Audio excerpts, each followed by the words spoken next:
let's talk about a few things that you might not be considering if you are really hankering for the Disney dining plan to come back. There are two types of people and two types of people only. Those that think that the Disney dining plan is worth it, and those, like me, who don't. First things first, it's my personal belief that that dining plan is not saving you money unless you're getting it for free with a promo. And even then, sometimes it's cheaper for you in the long run to still get like the room only discount or what have you. Just kind of depends on what the promo is and which one's better for you at the time. First of all, is the dining plan even coming back? Disney has said they would bring it back, but I don't see it anywhere. And we've been back for a while. So something that tells me that maybe they're not doing this is because there's been an influx at Disney World of all of these prefix meals at restaurants that never used to have prefix. Like, you can't go to Be Our Guest restaurant now without getting one of these prefix meals. You used to be able to go for lunch and like get a sandwich and experience the whole place without having to spend that much money, but now it's a whole thing. It's like $75 a person. That's a different way than the dining plan for Disney to get their money up front for what you're going to eat. So if they can continue to do that and not necessarily potentially lose money, then they might continue just to go that route. A lot of places have prefix meals now.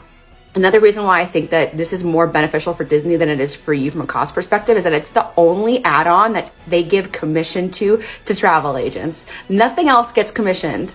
They tend to only do that if they're making boatloads of money on you adding this thing in advance. Disney is basically banking on the fact that you're going to spend a lot more ahead of time on the dining plan than you're actually going to be consuming in the real world. I mean, at this point, it's practically an online parody joke that everybody always has leftover snack credits and just buys a bunch of bags of goofy gummy bears at the end of the day. You know what I mean?